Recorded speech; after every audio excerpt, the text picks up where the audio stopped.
afternoon again. Good afternoon, everyone. If I could have your attention.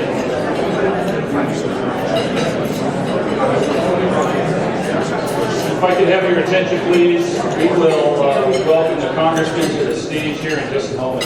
Again, good afternoon. We're glad you're here for our annual State of the 5th Congressional District Lunch. Thank you for taking time out of your days to join us and hear the Congressman's remarks.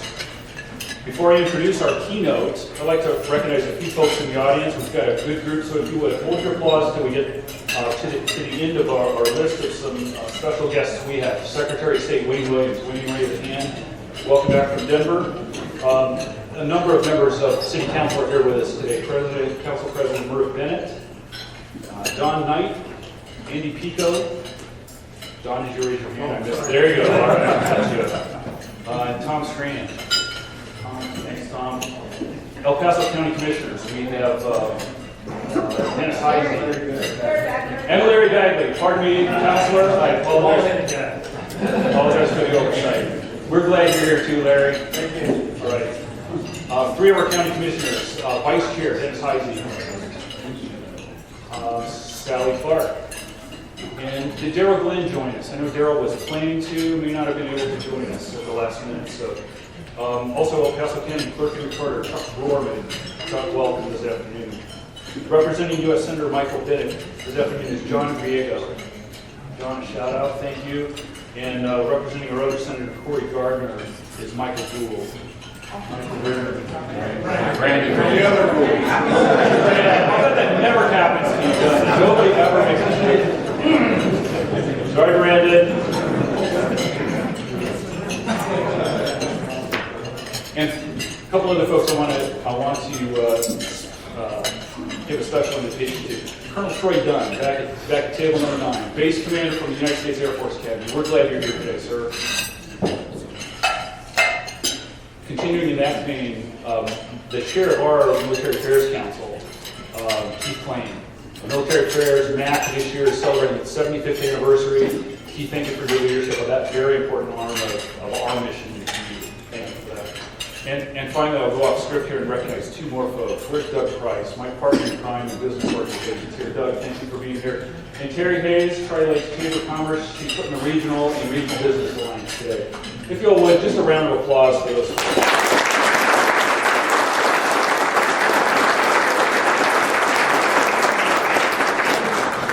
Congressman Doug Lamborn was first elected to the U.S. Congress, the House of Representatives in 2006.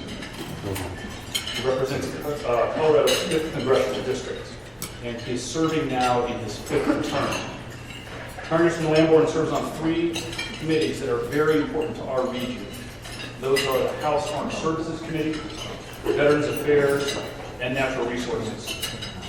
In the Armed Services Committee, Congressman Lamborn serves as the Vice Chair of the Strategic Forces Subcommittee, and I know he has some specific remarks in that area to share with us today. That subcommittee is charged with overseeing our nation's strategic weapons, ballistic missiles program, and space programs, and the Department of Energy and National Security programs, covering most of the major programs and commands located at Peterson and Schriever Air Force bases. In the Veterans Affairs Committee, the Congressman serves as the 2nd-ranking Republican in that important body and has helped fund a new National Veterans Cemetery and the VA hospital to the Pikes Peak region. And finally, in the Natural Resources Committee, he's the chair of the Energy and Minerals Resources Subcommittee, which oversees energy production on 2 billion acres, billion with a B, 2 billion acres of federal land, most of which are west of the Mississippi River. So a broad sweep of issues that are important to us in our region, our 5th Congressional District, and we look forward to your comments. The Congressman will allow time for some question and answer at the end. Actually, he said he would allow questions, but he wasn't sure about answers. Was I supposed to say that? All the questions you want. So we will have some time for that. Ladies and gentlemen, please join me in welcoming Congressman Doug Lamborn.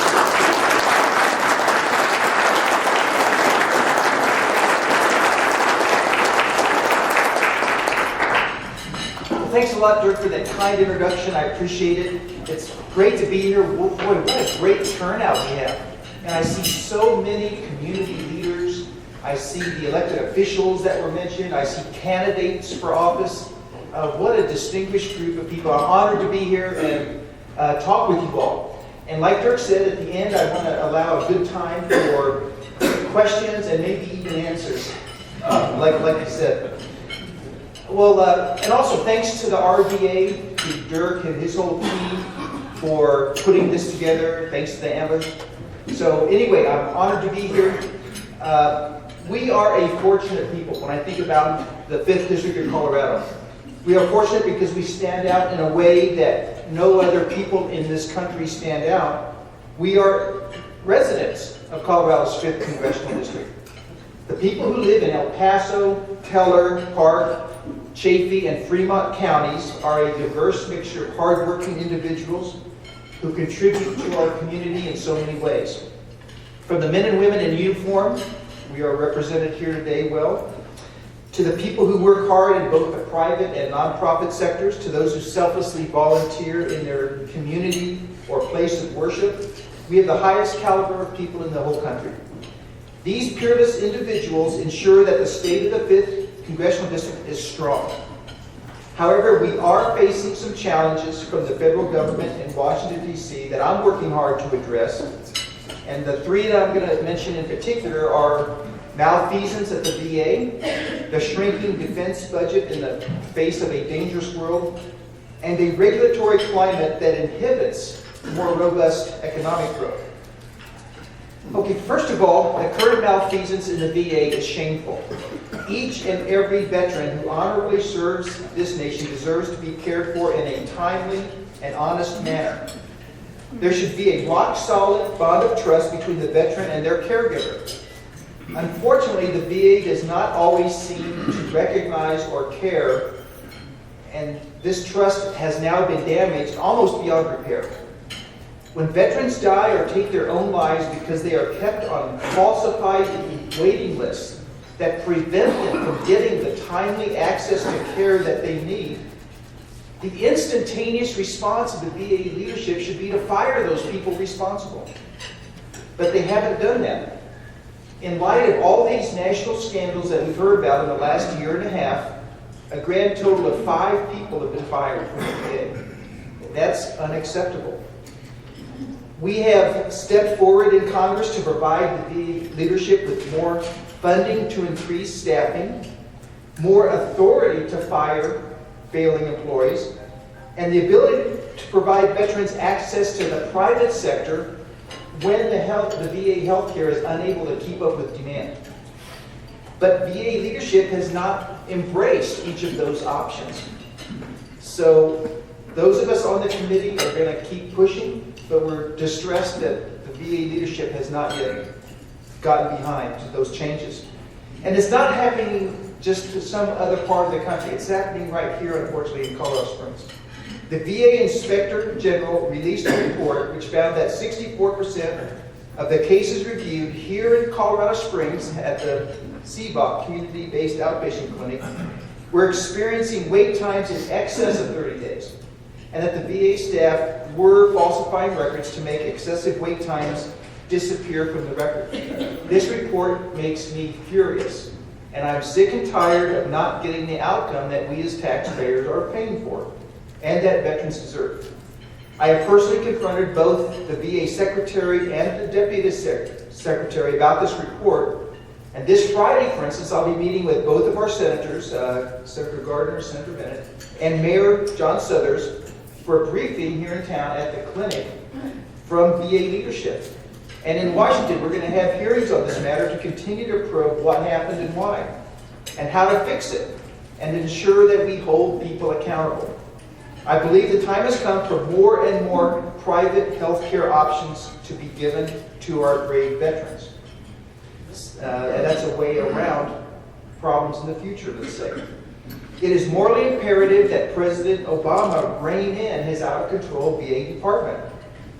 Caring for veterans is vitally important to me, and I believe every one of us. It's why I have 4 veterans on my staff. And by the way, I have several staff members who are sitting here at table 2. So if you want to talk with me and can't get to me afterwards, or if you want to talk with one of them directly, please do so. Can you Raise your hand, please.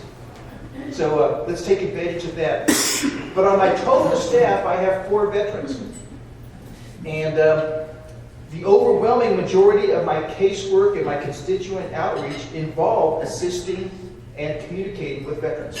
So I will not relent until our veterans are receiving the care that they have earned from the VA. Shifting to national defense, to those who are still serving in uniform and going into harm's way, we must remember that our military has been at war for 15 years now.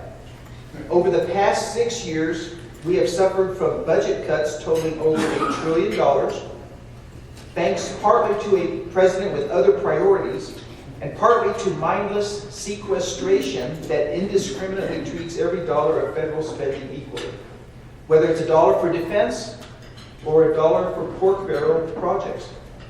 As a result, our military faces a crisis. Our Air Force is the smallest and the oldest that it's ever been. The Navy has 260 ships, which is the smallest since World War II.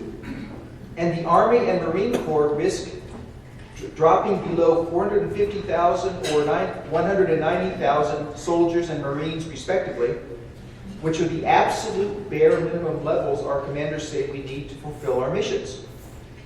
So given these unwise cuts combined with an utter vacuum of American leadership and resolve, it's no coincidence that the last few years have seen radical jihadism metastasize across the Middle East and Northern Africa, a revisionist Russia exerting its will in Ukraine and Syria and other places, a China aggressively bullying and coercing its neighbors, and Iran and North Korea continuing to develop nuclear and ballistic missile capabilities, accompanied, of course, by a lot of saber rattling. The world is truly desperate for American leadership, and rebuilding our military is absolutely vital to being able to lead, to speak softly and carry a big stick, as Teddy Roosevelt said. I led a delegation of congressmen to the Middle East a couple weeks ago, and met with the Prime Minister of Israel, the King of Bahrain, the Prime Minister of Qatar, and some other top officials, and they're all crying out for American leadership. They want and need American leadership. But for too long, the Defense Department has had to make false choices among bad options. Now that's why I'm working through my seat as a senior member of the Armed Services Committee to restore at least $15 billion of funding for defense this year. Money that President Obama thinks we can save by cutting troops, cutting military readiness, and cutting investments in critical future defense technology. The President himself, however, did sign this higher defense spending amount into law in the budget deal we just agreed to 3 months ago. So we need to make sure that that higher number sticks. I will also continue to work on defense reform, ensuring that each and every taxpayer dollar is spent wisely and well. But we must wake up and realize that defense is not the driver of our debt, especially over the long term. We must give our fighting men and women the resources they need to deter, to fight, and to win wars. Likewise, we must ensure that we keep pay and benefits competitive so that we can continue to recruit and retain our best and brightest. The good news is that as we rebuild our military, Colorado Springs will continue to have an increasingly vital role to play. As Armed Services Committee Chairman Matt Thornberry said when I brought him to the district 18 months ago, this district is the future of defense. You look at missions like space, ballistic missile defense, and cyber, and these are all increasingly important in the modern battlefield. So, especially as our needs grow to keep up with ever-accelerating threats, our part of the world is going to be that much more important going forward. Through my Armed Services Committee work, my co-chairing the Space Power Caucus, the Directed Energy Caucus, and the Missile Defense Caucus, I will continue to advocate for important district priorities. And lastly, talking about regulation. For America to continue to be the greatest nation in the world, we must keep business and commerce strong. These create livelihoods for hundreds of millions of Americans. However, there are times when the federal government overburdens business and the private sector with taxes that are too high, or regulations that are too onerous. That's where I come in as your representative. Jerry Forte, you're in the audience. Do you see overregulation from Washington? So, anyway, anyone here, especially in the private sector, is going to have to say yes to that. The Republican majority in Congress is committed to empowering the American people to make their own economic decisions, and we're doing what we can to remove obstacles hindering the pursuit of the American dream. The best thing that I can do as the 5th Congressional District Representative in Congress is to support with my votes a low tax and low regulation climate that allows business to thrive. That's the very best thing I can do. And I've done exactly that by supporting the following pieces of legislation that I'll mention just from the last few months. In December, I supported H.R. 2029, a bill that made a variety of tax reduction and relief provisions permanent. Among them were the Research and Development Tax Credit and a 2-year moratorium on the medical device tax. This legislation prevented an end-of-the-year tax increase on millions of Americans and allowed businesses to plan for the future on firmer financial footing. I also supported the REINS Act, which reins in or curbs unnecessary major regulations from unaccountable agency. The REINS Act requires agencies to submit major regulations to Congress for approval. And that's defined as regulations with an impact of at least $100 million on the economy per year. Another bill that I was pleased to support was H.R. 1155, the Searching for and Cutting Regulations That Are Unnecessarily Burdensome Act, the Scrub Act. This bill establishes a retrospective regulatory review commission to review existing federal regulations to identify to Congress regulations that should be repealed to reduce unnecessary regulatory costs to the U.S. economy. I also voted in favor of the PATH Act's permanent tax extenders that protect Americans from tax increases, create jobs in our local communities, and make the process of doing your tax returns easier. And I know we have some accountants in the room as well. This is a big deal. This legislation also reins in many IRS large tax credit programs, eliminates government fraud and abuse, and offers tax relief for American families and businesses. This month, I voted to support H.R. 1675, a bill designed to reduce the regulatory burdens being placed on small businesses. This legislation encourages employee ownership, ensures fair access to investment research, simplifies the process surrounding mergers and acquisitions and disclosures, and streamlines excessive and costly regulations review. It is simply incredible to contemplate the prosperity and happiness that have been enjoyed by hundreds of millions of Americans in the past due to our economic system. The jobs and opportunities that have been created have empowered people to own homes, raise families, contribute to their favorite charities, and participate as active members of the community. So I will continue to be a strong advocate for policies that empower the individual citizen to pursue and achieve their dreams with the minimum amount of onerous government regulation for the future, so we can continue to enjoy this kind of prosperity. So to conclude, our congressional district is full of success stories and positive prospects on the horizon. In Chaffee County, there is a burgeoning unmanned aerial vehicle economy, a business incubator, and exciting residential and commercial development in the South Main area. In Park County, I'm working hard to connect with rural veterans to inform them of the availability of private sector healthcare resources. I also want to commend Sheriff Fred Wagner for the commendable job his team is doing in dealing with a difficult law enforcement situation caused by surrounding counties that have legalized marijuana. In Teller County, I am grateful to the county commissioners and their collaborative partners who are working on a far-reaching technology study designed to assist ways to improve broadband internet and cellular service in the Ute Pass area. The outcomes of this study could have a profound impact on the area's economy in the years ahead. In Fremont County, the newly built attractions at the Royal Gorge Bridge and Park have had a tremendously important economic impact to the local and regional economies, and I'm so glad to see the park continue better than ever.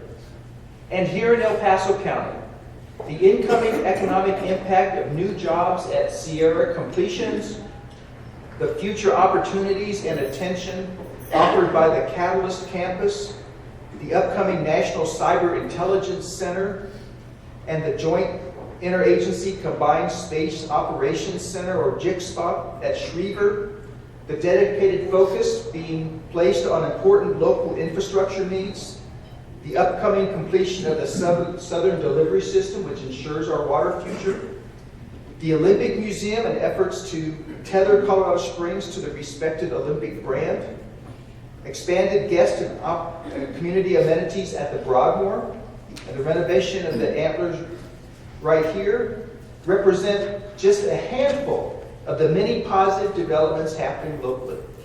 So I want to thank each and every person involved, not only in these projects, but in any other community-minded organizations or efforts that I was not able to mention here today. As I look out on this room, I am absolutely confident that we are blessed in the Pikes Peak region with the best and the brightest people who will continue to dedicate themselves to the long-term health and growth of our community. I pledge to you that I will continue to do everything I can to minimize the interference you receive from Washington, D.C. And I will work hard to encourage and support your efforts. In partnering with one another, I know that we will continue to keep the state of the 5th Congressional District strong for many years to come. This district is strong and America is strong. That's why I know that peaceful freedom, prosperity, and opportunity will be ours and our children's as well. Thank you. God bless America, and I'd be happy to take your questions.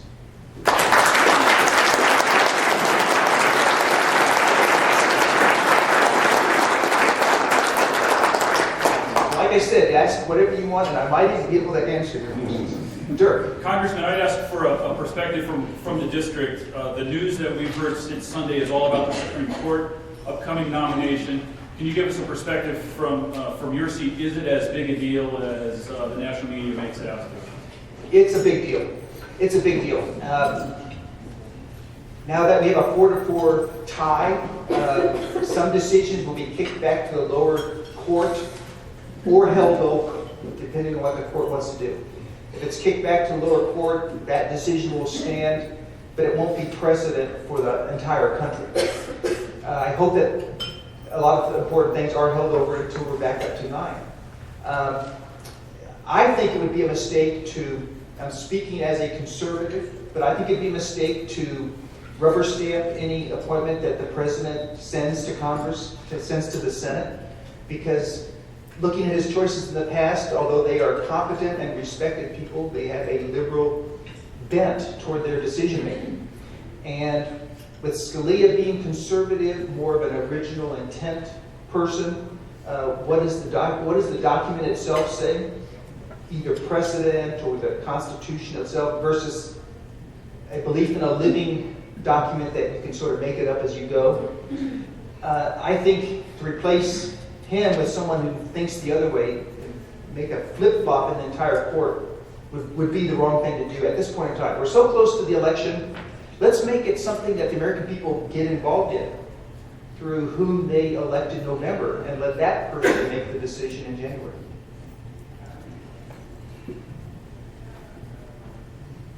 Okay, more questions? More thoughts? Yes? Congressman, you talked about over-regulations. One of them that's affecting us is the Clean Power Plan. You have comments on that, please? I am so glad that the Supreme Court, while Justice Scalia was alive, on a 5-4 vote just a couple or 3 weeks ago, said that we're going to put a freeze on any implementation of that act until we can review it in the future. And that's so important because the Clean Power Plan was, I think, a power grab by the EPA to tell each state what to do. They exceeded their statutory authority. And states like Colorado were given no credit for work we've done in the past. It was a one-size-fits-all imposition on the states from Washington. And on top of that, the benefit to the environment that would be produced, let's say they got everything they wanted, to be so negligible it was almost too small to measure. Yet it would come at the expense of a lot of jobs, a lot of cost to energy consumers. working men and women, businesses. So you're throwing another extra cost on them for, I think, very little environmental benefit, minuscule environmental benefit. So I'm glad that the Supreme Court stayed the implementation. It'll be at least another year before it plays out, and there'll be a new administration in Washington. There'll be a new EPA administrator. There'll be a new person on the Supreme Court sooner or later. So we'll just have a whole different approach. But if that continues, I know it's thrown up in the air now with Scalia having passed away, but if the initial response of the Supreme Court holds in the future, then that plan is history. It's kicked out. It will never take effect. And I think he was ill-advised to start with. I'm glad that that could be the outcome. I hope that that's the outcome. Yes, ma'am. Sally. Madam President. Congressman, can you just give us an update on what's going on with waters of the U.S. regarding, speaking of the EPA, the EPA rule that will increase stormwater regulations and Army Corps permits, where that stands due to the lawsuit and its current stay, and what you're doing in Congress to sort of block that. And then number two, the ozone regulations, which we know are extremely onerous, even though we've seen improvements in our ozone over the years. At the national level, we're still increasing the requirements. Sally, great questions. And we are honored to have the national president of NACO, the National Association of Counties, here with us today. So congratulations on that. Two great questions, Sally. First, on the waters of the U.S., I know that was headed to the Supreme Court, but with a 4-4 tie, unless they carry it over to the future when they're back up to full strength, the lower court decision would stand, which I believe was not a favorable decision to the prospect of less regulation. Waters of the U.S. means that federal agencies can go in and regulate dry gullies on your farm, on your ranch, behind your place of business, if it has water a few days in the year. And when you look at the definition of the statute, which allows them to regulate navigable waters, what a stretch that is. That's been stretched so out of proportion it doesn't even make sense when you compare it to the original language. So I was hoping the Supreme Court, and maybe they will get a crack at it in the future, will make them stand back and go more by the original intent of the statute. And not this is a case of over-regulation. Farmers and ranchers all over the country are up in arms about this. In the 5th Congressional District of Colorado, we don't have as much farming activity as in many places in the country. We have some. We have obviously ranching and so on, and some produce of crops, but not like some places. And you go to those places and they're just beside themselves. So we have to revisit that, and it looks like with the Supreme Court being up, final composition being up in the air, that'll have to wait. But sooner or later, that's going to be litigated, and I hope that that interpretation by the EPA is struck down. Ozone regulations, once again, but that's going to have to wait for final Supreme Court jurisdiction. Justice Scalia was really good at allowing not wanting economic regulations to just overpower the consumer and taxpayer and businessman. So he was good about limiting federal government. And so I don't think Barack Obama is going to send someone like that to the Senate as a nomination. So let's hopefully see what the next president comes up with instead.